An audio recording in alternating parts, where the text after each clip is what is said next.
నమస్కారం. Welcome to Radha's ప్రాచీన ప్రాంగణం. సుందరాకాండ 42వ సర్గ.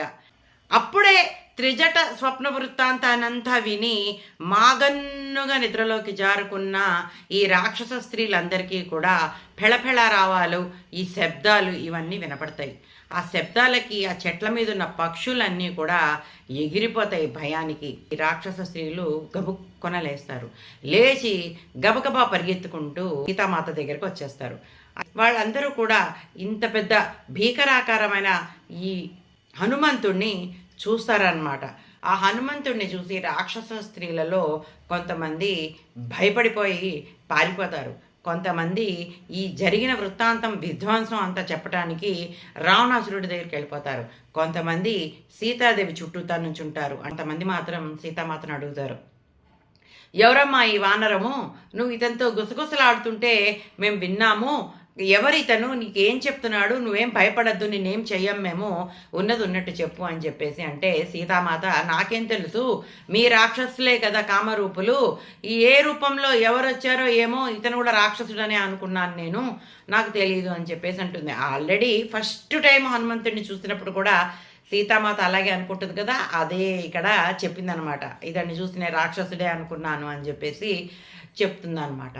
ఈ రాక్షస స్త్రీలంతా కూడా పరిగెత్తుకుంటూ వెళ్ళి రావణాసురుడికి జరిగిందంతా చెప్తారు. వానరుడు తన అశోకవనంలోకి వచ్చేసాడు. ఆ అశోకవనాన్ని అంతా కూడా విధ్వంసం చేసేసాడు. అతడు సీతాదేవితో ఏదో గుసగుసలాడుతుంటే మేము చూసాము. తక్షణమే నువ్వు అతన్ని చంపేసి నీకు ఎంతో ఇష్టమైనటువంటి ఆ వనాన్ని అలా సర్వనాశనం చేశాడు కాబట్టి నువ్వు అతన్ని చంపేసేయని చెప్తారనమాట. అప్పుడు ఆ రావణాసురుడికి పట్టరాని కోపం వచ్చేస్తుంది.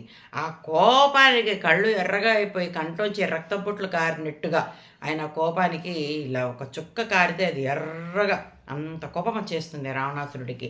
వెంటనే 80,000 మంది కింకరులని పిలుస్తాడు. ఆ హనుమంతుడిని పట్టి తీసుకురండి అని ఆజ్ఞాపిస్తాడు. ఇక్కడ ఈ కింకరులందరూ కూడా హనుమంతుడి దగ్గరికి వచ్చేస్తారు. వచ్చి యుద్ధం చేయడానికి అటాక్ మోడ్లోకి వచ్చేస్తారనమాట. హనుమంతుడు అక్కడున్న అశోకవనం ముఖద్వారానికి ఉన్నటువంటి పెద్ద గడియ ఉంటుంది, ఇనప గడియ.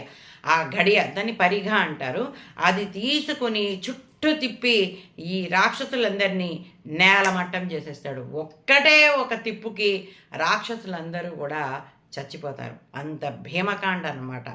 ఆ విషయం తెలుసుకున్నటువంటి రావణాసురుడికి విపరీతమైన కోపం వస్తుంది. ఆ తర్వాత ఏం జరిగిందో వచ్చే సరుకులో చూద్దాం. అంతవరకు సెలవు.